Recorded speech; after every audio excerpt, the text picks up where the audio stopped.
I gave my daughter $30,000 to help plan her dream wedding. 3 weeks later, she sent me an email saying I wasn't invited. No explanation. Just a livestream link. But what I did next, she never saw coming. If you've ever been taken for granted by the people you love most, this story will stay with you. Amber sat at her kitchen table, the early morning light spilling in through the window, casting long shadows across the floor and bathing the room in a quiet golden hush. The air still smelled faintly of rain from the night before. Her coffee, untouched, sat in a ceramic mug with the words "Best Mom Ever" printed on the side, a gift from Lena when she was 12, and still believed Amber could fix anything. Amber smiled at the memory without realizing it. A smile formed from instinct, not joy. The steam had begun to fade from her drink. She opened her laptop like she did every morning, check emails, sort bills, confirm office meetings, and saw her daughter's name sitting quietly in her inbox. No subject line. Just Lena. Amber's chest warmed. She clicked, expecting a sweet update, maybe a photo of the wedding dress or an excited rant about cake tastings or bridesmaid dresses. Lena had been busy lately, busy and distant, but Amber chalked it up to wedding stress. She understood. Weddings were a lot. She had, after all, already sent $30,000 toward the venue and early planning costs. She never expected thanks. She only hoped to feel included. Instead, she read, "Hi Mom. We've finalized the guest list for the wedding. After a lot of discussion with Andrew and his parents, we think it's best if you attend virtually. We've set up a live stream for family and friends who won't be there in person. It'll be almost like being there. Hope you understand." That was it. No "Dear Mom." No warmth. No explanation. Just a tidy little message with the emotional depth of a shipping confirmation. Amber blinked. She read it again. Then a third time. Her body remained perfectly still, like someone waiting for bad weather to pass. No gasp. No slam of the mug. No flood of tears. Instead, a strange quiet unfolded inside her like a blanket being pulled over grief. Her fingers hovered above the keyboard, but she didn't type. She couldn't yet. She tried to find anger, tried to summon hurt, but what came was something colder. A clarity. The kind that doesn't shout, doesn't sob, it whispers, "So this is who you are to her now." She leaned back in her chair and stared at the ceiling. It had a faint water stain in the shape of Florida. She used to joke about that when the kids were little. "Look, we've got a vacation spot right here," she'd say, pointing up while folding laundry. Lena would giggle. Jason Younger would climb the chair to trace the outline with his finger. That ceiling had watched her become a widow. It had heard her weep through job interviews, whisper promises to bills, sing lullabies through bronchitis. And now it witnessed this the moment Amber realized she wasn't really invited to her daughter's future. She thought about what had brought them here. About the compromises. The late nights. The canceled dreams. She remembered when Lena wanted to attend a private dance academy in high school. The tuition was outrageous. Amber picked up a second job cleaning medical offices at night. She remembered walking home at 1 a.m., sore and silent, so Lena could rehearse Swan Lake. When Lena got accepted to college, Amber sold the last piece of jewelry from her mother, a thin gold bracelet she'd kept for someday. That money paid for Lena's housing deposit. She thought of the times she gave up her own birthday, dinners, vacations, even dental appointments because Lena needed books, plane tickets, therapy, comfort. Once Lena called from JFK stranded after missing a connecting flight. Amber wired $600 without asking why. She hadn't planned better. That was what mothers did. They showed up. And not just with money. Amber had been there for the heartbreaks, the panic attacks, the career failures. She was the 2 a.m. phone call, the emergency contact. The name Lena rattled off when asked, "Who's your person?" Amber took a sip of her coffee. It had gone cold. Bitter. But she drank it anyway. She had grown used to things going cold around her. She looked back at the screen. It'll be almost like being there. As if her existence could be outsourced to a screen. As if her hands, the ones that sewed Lena's Halloween costumes, bandaged her scraped knees, clapped at every recital, didn't deserve to toss rose petals or fix a crooked veil. As if the woman who spent 32 years showing up could be muted and minimized to a live stream square. Was it Andrew's parents? Probably. They were polite, formal, rigid. The kind of people who used words like optics and impression. Amber remembered their frozen smiles at the engagement party, how they looked at her blazer like it had come from a thrift store. It had, but still. They offered her Chardonnay like it was charity. She tried to laugh to be warm to charm them. But she didn't fit their mold, and apparently she didn't fit in the seating chart either. She opened the reply box, her fingers hovered paused.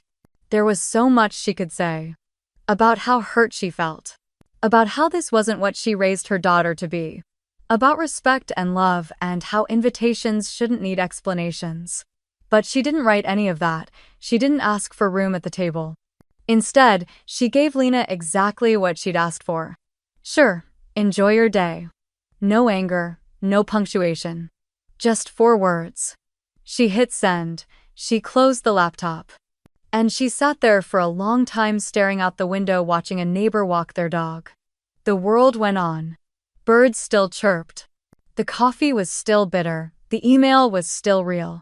And inside Amber, something began to shift. Not a breakdown. A reckoning. Amber left the house at 7:42 a.m., exactly the time she always did. Her coat was buttoned up neatly, her keys clipped to her worn leather bag, her hair pulled back in a low knot that had become her signature: clean, competent, invisible.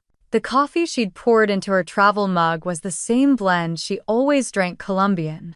Dark roast, a splash of oat milk, but it tasted different now. Or maybe everything did. The neighborhood looked the same. The early spring air was crisp, the sidewalks still damp from yesterday's rain, but Amber noticed none of it. Her body moved out of habit, her face fixed in the expression she wore most comfortably: calm, composed, unbothered. But inside her chest, a quiet earthquake was rearranging everything she thought she understood about love. Traffic was light, the drive familiar. She passed the grocery store where she used to take Lena every Saturday morning for donuts and chores. They used to make a game of it. Amber would let her pick one sugary cereal, then balance it on her head like a crown while they strolled the aisles. That aisle now only held echoes. By the time she reached the office, she'd convinced her face to behave. Caldwell Walker and Hartfield was housed in a brick building with ivy trailing its edges and a receptionist who wore bright lipstick no matter the season. Amber had worked there for almost 18 years. The place didn't sparkle, but it was steady. And for a long time, that's all she'd wanted: something solid to anchor her after everything else had fallen apart. She nodded good morning to the front desk and walked down the hallway to her cubicle, the hum of printers and the smell of fresh paper oddly grounding. Her inbox was already full: contracts to proof, calendar invites to coordinate, staff schedules to realign. She slid into her chair, placed her coffee to the left, and opened her computer. Her fingers moved over the keys with practiced ease, but her mind refused to follow. The words on the screen blurred into meaningless shapes. All she could see was the phrase looping silently inside her. It's best if you attend virtually. The absurdity of it might have made her laugh if it hadn't cut so cleanly. A wedding wasn't a Zoom meeting. She was Lena's mother. She had raised her alone. She'd paid for that venue, chosen not to retire early, skipped every indulgence she might have allowed herself in order to make Lena's life more possible. When Lena's father died, Amber had been 36. Jason was 4. Lena was 7 and angry at the world for taking away her favorite bedtime storyteller. Amber hadn't had time to fall apart. There were mortgages, grief, counseling, appointments, school lunches, and the terrifying responsibility of keeping 2 small humans alive while her own world collapsed. She still remembered the funeral. Not the eulogies or the flowers or the condolences, but the way Lena clung to her waist and whispered, "What happens now?" Amber hadn't known the answer. But she had smiled anyway, knelt down and said, "Now we hold on to each other, okay?" And she had meant it. Every day since then she had kept that promise. Amber refocused on the screen. A contract needed signatures. She clicked, reviewed, made corrections, and read. Her fingers moved, but her heart didn't. The numbness was creeping, the kind that didn't hurt because it had passed hurt and arrived at something hollower. She took a long sip of her coffee. Cold again. She didn't warm it. She didn't care. Mid-morning, Robert stopped by. He was one of the firm's partners, gray hair, gentle eyes, A man who remembered birthdays and asked about your weekend like he meant it. He held 2 coffees and set one on her desk without a word. Amber looked up surprised. "You look like someone told you your dog ran away," he said, trying for humor but landing gently. Amber opened her mouth, considered the truth, and then closed it again. She offered a small smile instead. "Didn't sleep well." He nodded, not pushing. "Let me know if you need anything." That almost undid her. Not the coffee. Not the comment. The not pushing. The kindness of being seen without being interrogated. She watched him walk away, her throat tightening around words she wouldn't say. She thought again about Lena's email. Not just the words, but the tone. It wasn't cruel, that might have been easier to swallow. It was distant. Formal, efficient. Like Amber was no longer a person, just a problem to solve, a line item to shift from attending to virtual. And the worst part was it wasn't sudden. Not really, the distance had been growing for years. Amber just hadn't let herself name it. She'd rationalized Lena's canceled visits, the shorter calls, the months between check-ins. She's building her life, Amber had told herself. She's busy. She'll come back around. But now she saw it. The slow fade, the shifting orbit. Somewhere along the way, Amber had stopped being her mother and become her safety net. Reliable. Replaceable. Background. She stared at her reflection in the black screen of her locked computer. Her eyes looked tired. Not old, just tired. Worn from decades of giving. I never kept score, she thought. I just kept giving. As if love could be measured by how much of yourself you erased. A soft ping pulled her back to the present. Another email, another task, another thing to do. She clicked it open and resumed typing, her spine straight, her face unreadable. No one at the office noticed that something had broken. Not loudly. Just a quiet shift in the tectonic plates beneath her soul. No one saw how Amber's silence wasn't peaceful, it was armor. She finished her coffee. It was still cold. And so was everything else. Amber left the office at 4:12 p.m. A little earlier than usual, but not enough to raise questions. She told her assistant she had an appointment, technically true. The sky had started to shift toward the muted hues of late afternoon, and the wind carried a chill that reminded her spring was still unsure of itself. She walked 2 blocks past the cafe, past the florist she once took Lena to for prom corsages, and stopped in front of First Federal Bank. It looked exactly as it always had, modest brick exterior, white letters slightly faded from sun, but somehow stepping inside felt different today. The air conditioning hit her face, crisp and clinical. She could still smell the faint scent of lemon polish on the counters.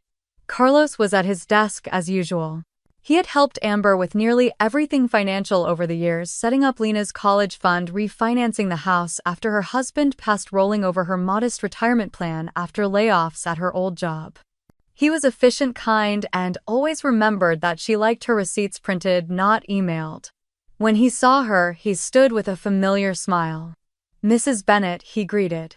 "It's been a while. What can I do for you today?" Amber approached the desk calmly. Her hands weren't shaking, her heart wasn't racing. Everything inside her had settled into something unnervingly steady, like a lake after a storm. She placed her handbag gently on the floor and met his eyes. "I need to cancel a wire transfer," she said, her voice smooth even. Carlos blinked. "Okay.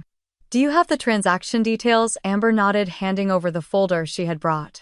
It contained the scheduled transfer of $50,000 to a Napa Valley wedding venue. One she had chosen herself after Lena showed her Instagram photos with captions like "Dream Spot" and "Can't believe this is real." Amber had smiled at the time, thrilled to make it possible. Carlos scanned the paperwork, then paused.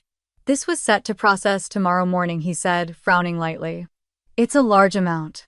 His eyes flicked up to meet hers. "May I ask? Is everything okay?" Amber considered lying. Saying the wedding was postponed, saying something about a double booking or a change of plans. But instead, she looked him directly in the eye and said, "The circumstances have changed." Carlos stared at her for a beat longer than necessary, then nodded slowly. "I see." He clicked through a few screens, verifying information, typing quietly. The silence between them wasn't awkward. It was reverent. Almost like grief. Amber sat quietly, her hands folded in her lap. Her gaze drifted to the window where a young woman waited at the ATM, shoulders hunched, coat unzipped. She looked like Lena once had, hurried, bright, hopeful. Amber watched her punch in numbers with urgency, then glance around like the world might shift in the time it took to process her balance. It struck Amber suddenly how many times she had withdrawn not just money, but parts of herself for her daughter. Little withdrawals she never expected to be repaid. When Lena changed her major from environmental science to journalism, Amber had smiled and said, "Of course." When she switched again to psychology 6 months later, Amber adjusted the family budget without blinking. She canceled a weekend getaway with friends to help Lena move apartments again, this time across the state. And when Lena started therapy after a breakup that had left her hollow and gray-eyed, Amber picked up the bill. No questions asked. No expectations. Just a mother doing what mothers do. She remembered writing checks while eating ramen at home. Remembered skipping her own dentist appointments to pay for Lena's textbooks. When had it stopped being generosity and started becoming sacrifice? She wasn't sure. The line had always been blurry. Carlos cleared his throat gently. "You're in luck," he said. "The wire hasn't processed. We can cancel it without penalty." Amber nodded. "Good." He hesitated. "Just to confirm." "You're sure?" Amber offered a thin smile.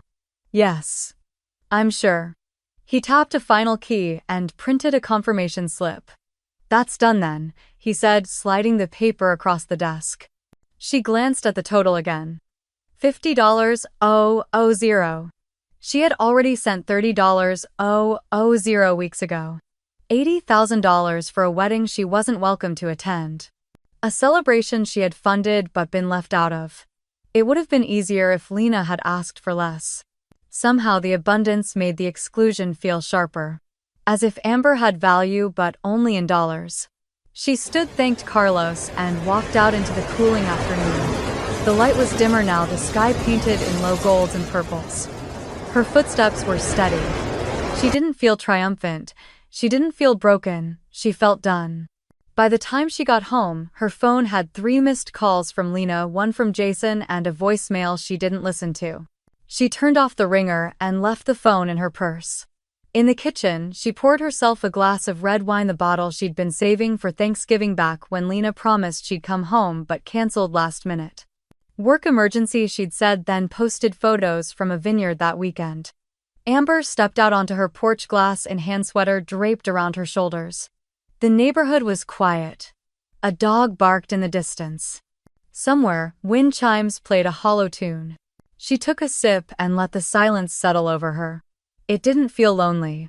It felt earned. And for the first time in years, she wondered what it might mean to start spending her money and her energy on herself. The first call came just after 7 p.m. as Amber was rinsing her wine glass. The screen lit up with Lena's name pulsing like a lighthouse in the dark. She didn't answer. She watched it ring until it stopped. Then it rang again. Again. Again. 7 times in 20 minutes, all from Lena. Then 3 from Jason. The voicemail icon blinked silently, a growing weight in her chest, but she made no move to listen. Instead, she folded the dish towel slowly and placed it across the handle of the oven. She moved through the house like someone settling in for a quiet evening, but her body held a strange tension, as if expecting an aftershock. She didn't feel guilt. That surprised her. She had expected to feel cracked open, or at least conflicted.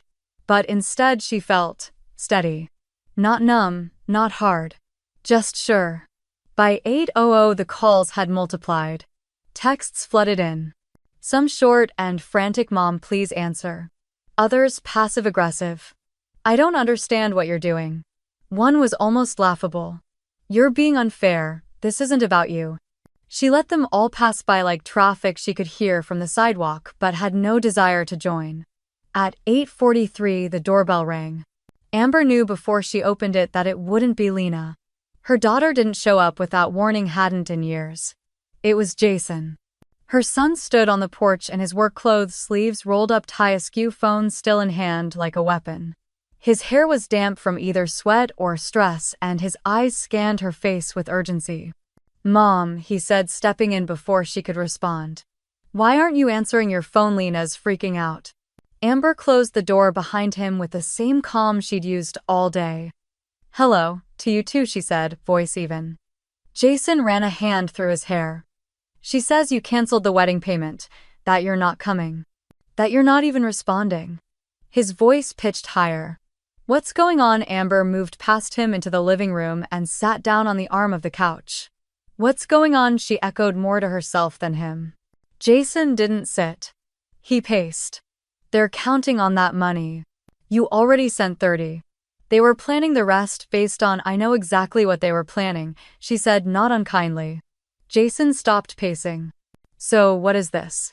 Punishment? Amber looked at her son, nearly 30, kind, responsible, loyal.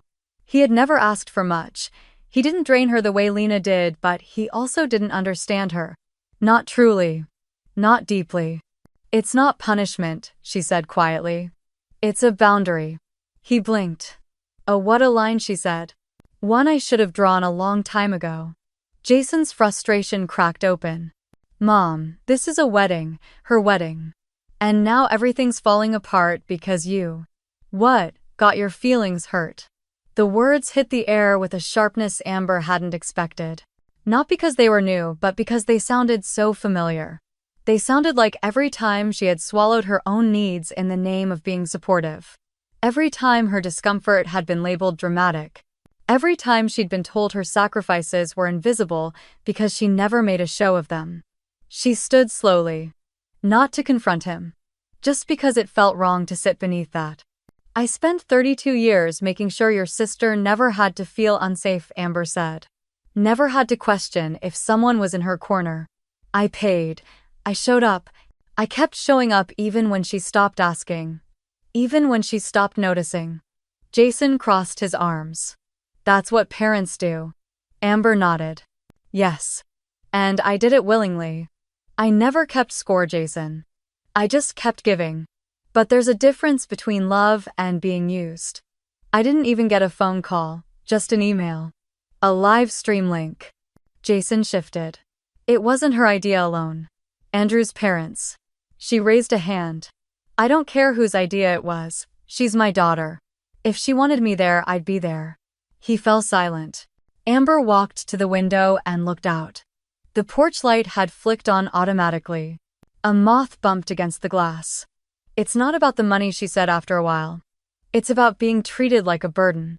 Like an inconvenience. I was good enough to fund the dream, but not to witness it. Jason's voice softened. She made a mistake. She's overwhelmed. Amber turned to him. We all make mistakes. But we don't always get to fix them with other people's silence. For a moment he just stood there.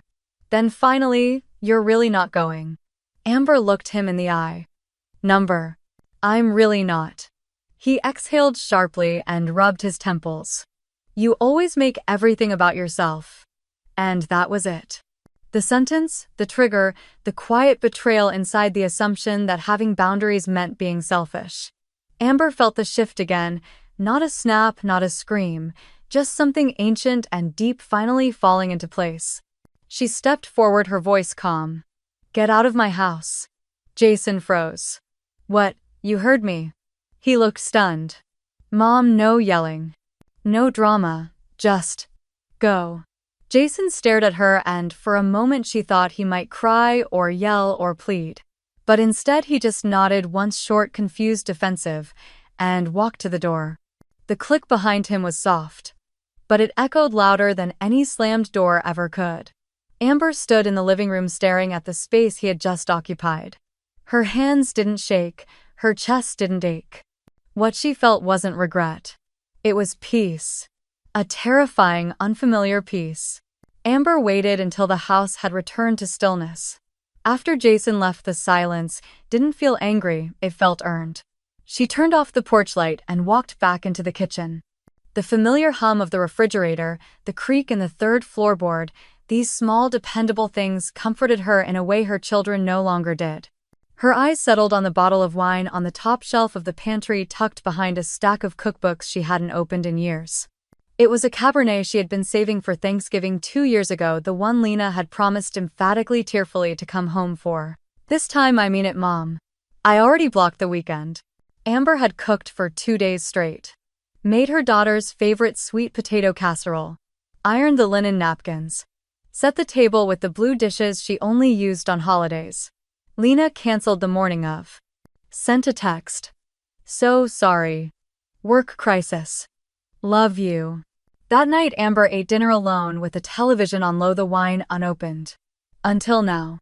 She retrieved the bottle, uncorked it with quiet precision, and poured herself a generous glass. The deep red liquid caught the fading light as she stepped outside to the porch. The sky was painted in bruised purples and soft blues. Across the street, someone's sprinkler ticked in rhythmic arcs over a manicured lawn. A dog barked 2 houses down. Birds murmured in the trees overhead. The world carried on. Amber sat in the old rocking chair, the one she'd bought secondhand when Jason was a baby. The wood had worn smooth from years of use, the arms sun-bleached and familiar. She curled her legs beneath her and took a long sip. It was good wine. Rich. Earthy. Comforting. She let it sit on her tongue a moment longer than necessary before swallowing. Her eyes wandered without focus, and her mind unbidden began to drift backward, as it often did now. Not to grand memories, but to the quiet, invisible ones. The ones nobody remembered but her. There was the birthday Lena missed when Amber turned 50. Lena had sent flowers and a voicemail. Amber had told herself it was sweet, but she'd cried into her grocery store cake that night, or the time Lena forgot Mother's Day entirely. Jason had dropped by with a mug and a hug. Lena had texted at 4 p.m. a single heart emoji. Amber had responded with a smiley face. She had always covered the gaps with grace. She thought about Christmas 2 years ago. Lena had promised to fly in, but a snowstorm rerouted her plans. Amber had packed away the gifts she bought, the leather gloves, the framed photo of their trip to the coast, the handwritten letter she'd never gotten the courage to give. It was still in the drawer of her nightstand, sealed unread. And then one memory came sharper than the rest. Amber had been shopping for winter boots. Her own were cracked at the soles, the leather flaking, the insoles thinning. She'd found a pair she loved, real leather, soft lining, on sale. She'd tried them on twice in the store, walking back and forth in front of the mirror, admiring the way they hugged her ankles. But just as she reached for her card, her phone buzzed. Lena. Her daughter was in tears. Her roommate had moved out unexpectedly. Rent was due in 5 days. Amber had murmured, "Don't worry, sweetheart," as she took off the boots and put them back on the shelf. She'd wired the money that afternoon. That winter her socks got wet every time it snowed. She never told anyone. Not because she expected praise, but because she had learned long ago that sacrifice when quiet keeps the peace. Amber took another sip of wine and felt something shift in her throat, not a sob, just a tightness. Her eyes stung, but no tears fell. She didn't want to cry. She just wanted to feel all of it without apology. She remembered walking to work that winter in those old boots, feet frozen, hands tucked in her sleeves. She'd passed a boutique and seen a mother and daughter laughing through the glass, trying on scarves. She had told herself, "One day, Lena and I will do that. One day when she has time," but time had always been the thing Amber gave, not the thing she received. The stars began to bloom overhead one by one like cautious witnesses. Amber leaned back in the rocker, the glass warm in her hand. She wondered, not bitterly but honestly, if Lena had ever really seen her. Not just as the reliable giver, the constant rescuer, the one who made things work, but as a woman. A full person. Someone who had dreams before they were folded neatly into someone else's needs. She thought about what it meant to be a mother, and what it meant now to stop mothering. Not because she didn't love her children, but because love that forgets itself becomes something hollow. Another sip. The porch light flickered on. Amber closed her eyes. She didn't know what came next, not exactly. But she knew this something had ended. Quietly. Finally. And from that ending something else could begin. Not a new role. Not a new version of herself to fit someone's needs. But a return. To the woman she had almost forgotten. Amber woke the next morning with sunlight bleeding across her bedsheets. It felt different somehow. Not lighter, not brighter, but quieter. As if the grief had settled into its corners and stopped scratching at the walls. The calls had stopped sometime during the night. Her phone, still silenced, sat untouched on the dresser. No more buzzing. No more blinking red numbers like a guilt meter. Just stillness. She padded into the kitchen, started the coffee, and sat down at the table with a pen and a pad of paper, both untouched in weeks. She stared at the blank page for a long time, unsure what to write, unsure why she had reached for the pen at all. But something inside her needed to be heard. And not by Lena. Not by Jason, by herself. She wrote, "Dear Amber, thank you for surviving. Thank you for choosing to keep going when your heart broke quietly, when no one noticed, when the meals you made were left uneaten and the calls you waited for never came. Thank you for holding space for everyone else's pain, even when you're sat unanswered in your chest. Thank you for keeping the lights on, the laundry folded, the fridge full, and your arms open, always open. I'm sorry I forgot to ask you what you needed. I'm sorry I only clapped for you silently in the kitchen after everyone had left the stage. You were never just a mother. You were always a woman with dreams and ache and poetry under your skin. I see you now. I won't forget again. Love me." When she finished, her hands trembled, not from weakness but from release. She folded the letter, slid it into an envelope, and tucked it between two books on the shelf. She didn't need anyone else to read it. The act of writing it was the healing. Later that morning at work, something shifted. She wasn't lighter, but she was grounded. She answered emails, coordinated meetings, corrected a clause in a merger contract that would have cost the firm thousands. She did it all without the usual fog. For the first time in days, her mind returned to her body. Near noon, Robert passed by her desk holding his usual to-go coffee cup and a small brown paper bag. "Lunch?" he asked casually. Amber nearly said no. Out of habit, she almost reached for an excuse: deadlines, errands, tiredness. But then she stopped herself. She hadn't eaten lunch out in months. Hadn't sat in the sun, hadn't allowed herself anything that didn't serve someone else's needs. She looked up and smiled. "I'd like that." They walked to a new Italian cafe down the block, one she'd passed a dozen times but never entered. It had white tablecloths and a chalkboard menu and too much light. She loved it immediately. Robert ordered lasagna. Amber chose butternut squash ravioli with sage butter. When the food arrived, they talked easily about his grandchildren, about the state of legal affairs, about the absurdity of HOA rules. Then, after a pause, Robert looked at her with soft curiosity. "Forgive me, Amber, but you seem different this week." She considered brushing it off. But something about his tone, the genuine care in it, made her answer honestly. "I canceled a wedding payment," she said. "To my daughter's venue. She disinvited me, said I should watch it online." Robert blinked, fork halfway to his mouth. He set it down carefully. "I'm so sorry." Amber shrugged gently. "I'm not. Not anymore." She told him the whole story, succinct, clear, not bitter. And he listened. Really listened. No advice, no silver linings, just quiet presence. When she finished, he nodded slowly. "Sometimes," he said, "the hardest part of love is setting boundaries with the ones we gave everything to." Amber looked at him for a long moment. No one had ever said it that plainly before. It landed in her chest like a stone, but not a sinking one. A steadying one. "Thank you," she said softly. That evening, she passed by the community center on her way home. A small flyer taped to the window caught her eye. "Beginner pottery, Wednesdays at 6, first class free. No experience needed." She stared at it for a moment longer than necessary. Then stepped inside. The woman at the front desk had curly hair and a nose ring and greeted Amber like she was expected.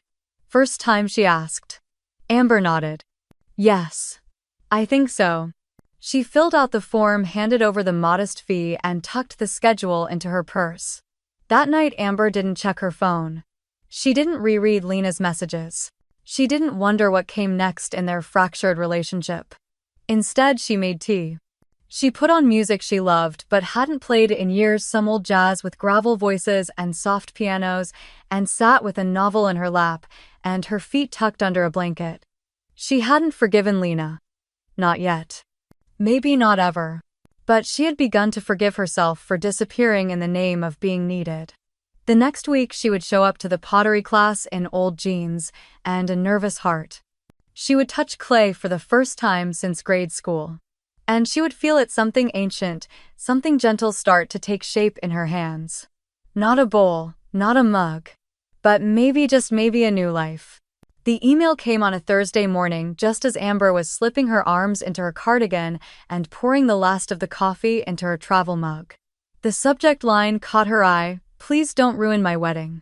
She paused. The subject didn't sting. It didn't even surprise her, but it made her tilt her head in quiet recognition, the same way she used to recognize manipulations in legal documents, not aggressive, just calculated. She sat down at the table and clicked it open.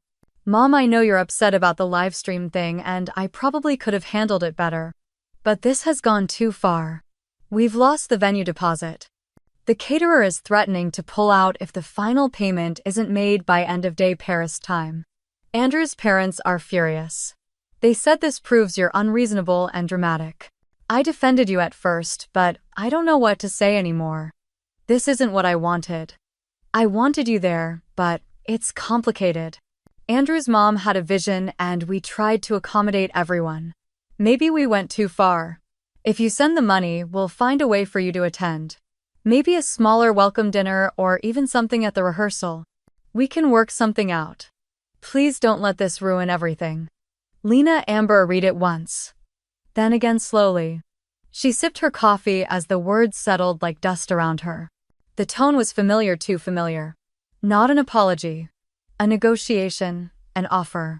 A half-step toward healing that required a full payment in return. There was no "I'm sorry I hurt you." No "I see what I did." No acknowledgement of the core wound. Just logistics. Just numbers. Just "if you give, we'll allow." Amber leaned back in her chair and stared out the window. The neighbor's dog barked at a squirrel on the fence. The world turned as usual. And inside her, something astonishing happened. She smiled. Not bitterly. Not smugly. But with a quiet sadness. The kind that comes when you finally stop expecting someone to become who they're not. She didn't reply. She didn't even open the draft window. Instead, she opened her planner, circled Wednesday night's pottery class, and wrote in small cursive beneath it: "Center yourself. Let the clay teach you softness again." She closed the laptop. That night she lit a candle after dinner, not for ambience but because she wanted to. She played an old record Jason had bought her years ago and danced alone in the kitchen, her bare feet moving over tile like they were remembering music again. Her phone buzzed again at 11:17 p.m. Another message from Lena. "Why won't you answer me? I'm trying here. This is your daughter. Don't you care about making this right?" Amber looked at the screen and gently turned the phone over face down. Yes, she thought. I care. I care so much that I'm finally choosing not to play a part in a story that only calls me in when the budget breaks. The next morning at work, Robert stopped by her desk as he often did. He had a new book recommendation. Something about memory and forgiveness. "You seem peaceful lately," he said, smiling. Amber nodded. "I think I stopped trying to be necessary." He raised an eyebrow. "And how's that going?" She thought for a moment. "Quiet," she said. "But clear." Over lunch she told him about the email. Not the details, just the essence. A conditional invitation. A love that showed up when attached to a bank transfer. Robert stirred his tea thoughtfully. "People will offer you a seat at their table only when you bring something they want," he said. "But you deserve to sit without having to pay for the chair." Amber looked out the cafe window, watching a group of teenagers laugh in oversized hoodies and headphones. "I used to think love was about proving myself," she said. "Earning my place over and over. Now I think it's about being okay if no one claps when you stand." That weekend she got a letter in the mail. From Lena. Handwritten. 5 pages long. It was a strange blend of grief, defensiveness, half apologies, and circular logic. Lena said she was sorry if Amber felt hurt, but also reminded her of all the things she'd done for her over the years. She asked if Amber wanted to rebuild this bridge and closed with, "I just wish you would try harder to understand where we're coming from." Amber folded the letter carefully and slid it into the same drawer where her own note to herself rested. Two voices, two truths, two women no longer orbiting each other. She didn't feel cold. She didn't feel angry. She felt finished with begging, with performing, with exchanging her presence for conditional love. That Sunday, she made soup. Not because anyone was visiting, just because she liked the smell of rosemary in the house. She sat on the porch with a bowl and a book, and when the wind stirred the trees, she whispered, "I'm still a mother. But I'm also Amber." And for once that was enough. It was a quiet Tuesday evening. The kind of evening where the sky held onto the last strands of daylight a little longer and the breeze through the open kitchen window smelled faintly of cut grass. Amber was washing the dinner dishes when the doorbell rang. She wasn't expecting anyone. Wiping her hands on a dish towel, she walked slowly toward the door. Through the narrow glass pane, she saw a young woman, mid-30s, maybe. Long dark hair, a beige trench coat, posture uncertain. Familiar though the years had blurred the sharpness of memory. Amber opened the door. "Mrs. Bennett," the woman asked gently. Amber blinked. Madison Reynolds, Lena's childhood best friend. The girl who had spent summers in their backyard, jumping through sprinklers, building forts out of sheets, whispering secrets with sticky popsicle fingers. She hadn't seen her in, 15 years? 20. Yes, Madison smiled shyly. "I hope it's okay I stopped by. I was in town for work, and well, I heard things were tense." Amber nodded once and stepped aside. "Of course. Come in." Madison entered the living room, her eyes scanning the space like it held echoes of childhood. She sat on the edge of the couch like someone who didn't want to overstay. Amber poured them both tea. Chamomile. Soft and safe. They sat in silence for a minute. The air held something delicate, like walking across a frozen pond, both aware that one wrong word could crack the surface.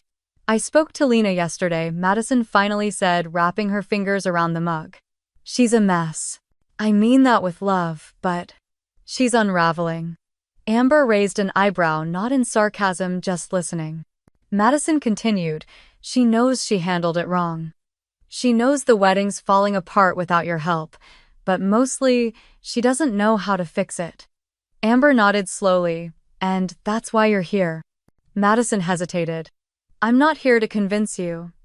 Honestly, I don't think I could. But I told her I'd try to understand."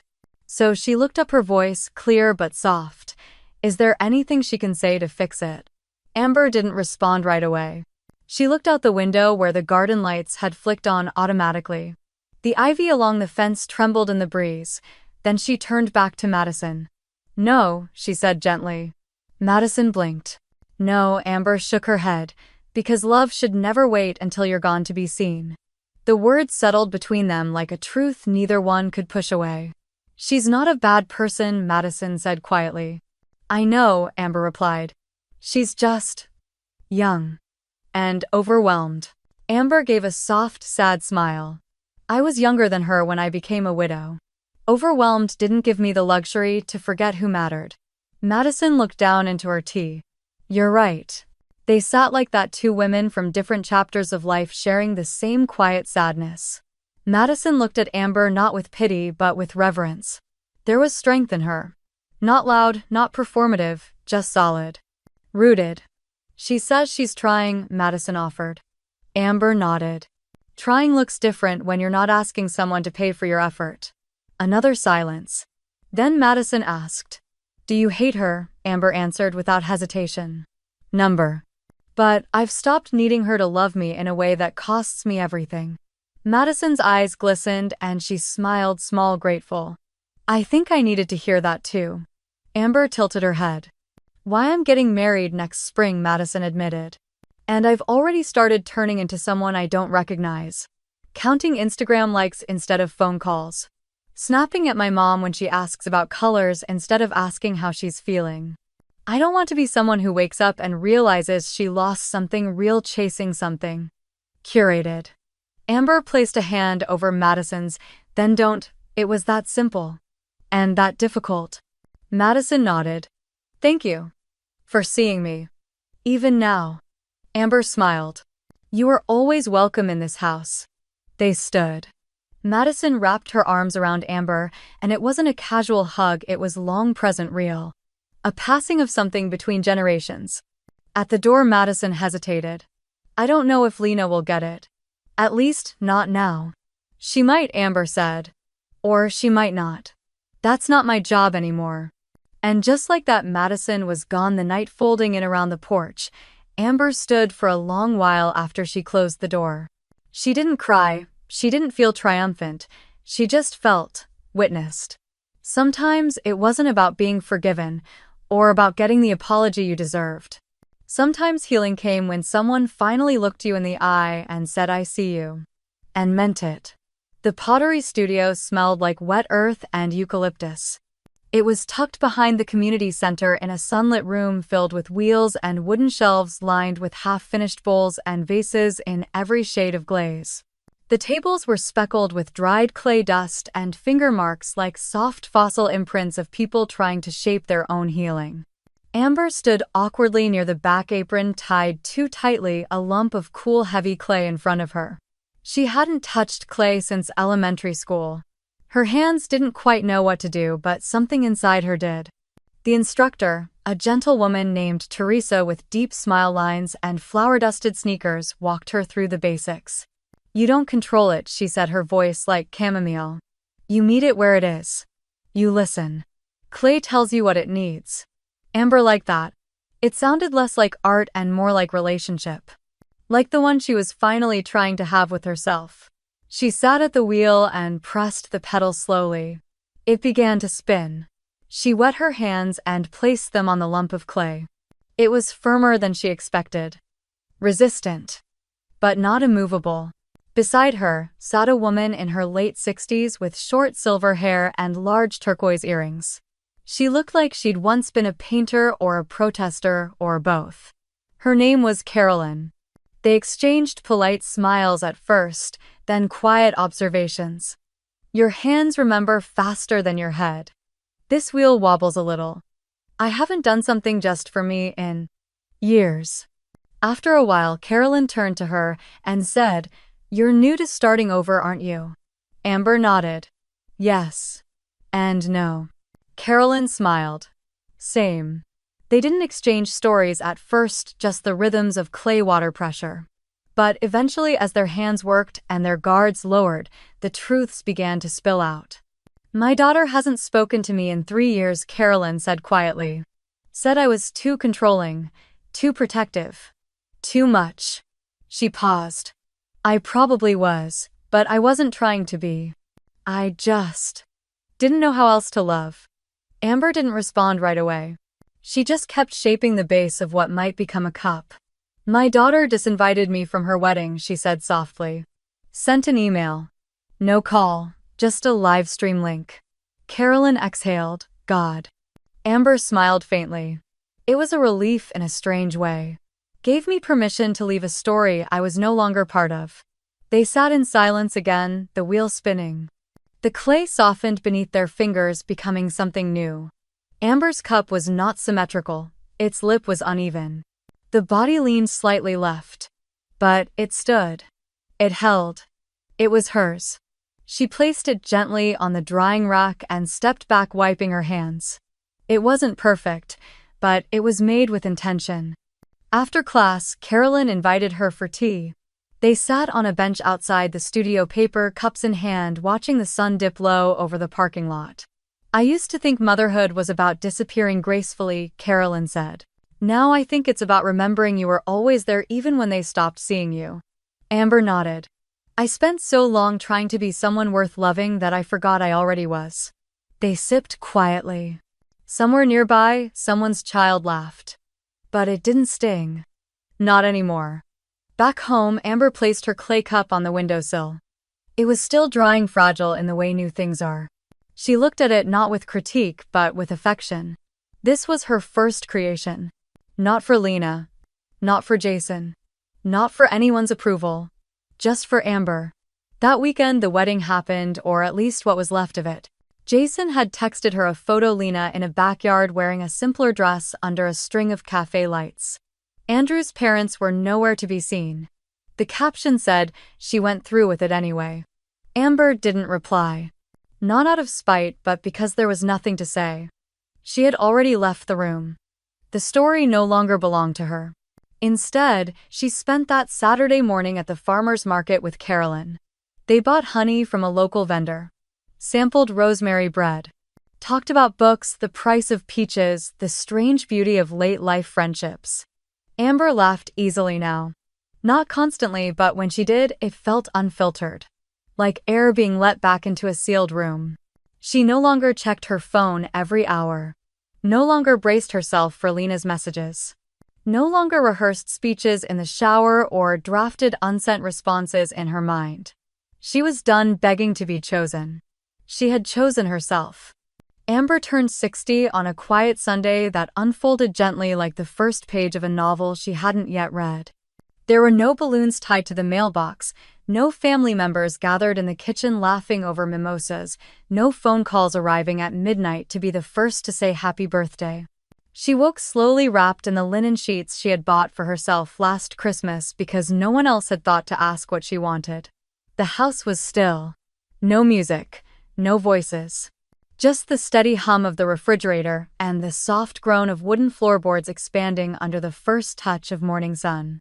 She moved deliberately, pouring coffee into the ceramic mug she'd made herself in pottery class 2 weeks earlier. The lip was uneven, but it fit her hands perfectly. She stood in the kitchen barefoot, watching the steam rise from her cup-like memory, and walked to the mirror in the hallway where her reflection met her eyes with a quiet certainty. She studied herself for a long moment, not critically, not with judgment, just with the curiosity of someone reacquainting herself with a person long neglected.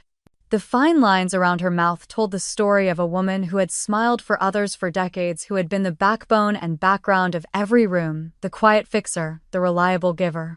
She tilted her head slightly and said out loud, not as a question but as a vow, "If my presence is negotiable, then so is my effort." The sentence rang out not like defiance, but like truth, steady, unfaltering. She wrote the words down on a sticky note and pressed it to the edge of the mirror, not to remind herself, but to mark the turning point. That morning she made herself breakfast, not toast over the sink or a protein bar in the car, but a real meal: scrambled eggs with rosemary, roasted tomatoes, and buttered toast. She plated it carefully, sat at the table with the window cracked open, and listened to the birds. No one was watching, no one needed anything from her. And still she showed up for herself. Afterward, she read a chapter of a novel she had been meaning to finish for months, the pages now finally able to hold her full attention. She showered and chose to wear her favorite blouse, even with nowhere to go. She took a walk around the neighborhood and admired the way the sunlight filtered through the elm trees, how the air smelled faintly of honeysuckle. She stopped by the bookstore and bought a new journal, leather-bound, smooth pages, no lines, because she was tired of fitting her words into pre-drawn boxes. When she returned home, there was an email. From Lena. The subject line was soft but weighted. "I'm sorry." Amber sat down, heart steady, and opened it. The message was long. Lena apologized, kind of. She said she hadn't realized how hurtful the Livestream suggestion was. She explained that Andrew's parents had strong opinions, that she felt caught in the middle, that she didn't know how to make everyone happy. She said she missed Amber, that she had been scared, that she didn't think Amber would ever stop showing up, that the silence had been more painful than expected. But there was no real reckoning in the words, only longing, only confusion. There was no moment where Lena said, "I see you now. Only please say something." Amber read it once, then closed the laptop. She didn't write back, not because she didn't love her daughter, but because she did. And because love, real love, doesn't always mean stepping back into a room where you're only invited after the damage is done. Instead, Amber went to the garden. She pulled weeds with bare hands, trimmed the lavender, watered the tomatoes. She placed her hand on the warm terracotta of the raised bed and whispered to the soil, "This is enough." That evening she cooked again, soup, this time with crusty bread and thyme. She lit a candle and played a record, jazz, soft and slow. She set the table for one without sadness. Just reverence. Later, as dusk settled into the edges of the windows, she walked to the mirror again. The sticky note was still there. If my presence is negotiable, then so is my effort. She read it and smiled, not because she needed the reminder, but because she had finally stopped forgetting. Her phone buzzed once more that night. Another message. She didn't check, she didn't brace. She simply walked to the porch, sat in the old rocking chair with a blanket over her lap, and let the cool air kiss her cheeks. The stars emerged one by one, slow and deliberate, and in their glow, she spoke aloud the words she'd once only thought in the silence between acts of sacrifice. You don't have to burn yourself to keep others warm. And in that moment, she wasn't waiting for anyone to come home. She already was.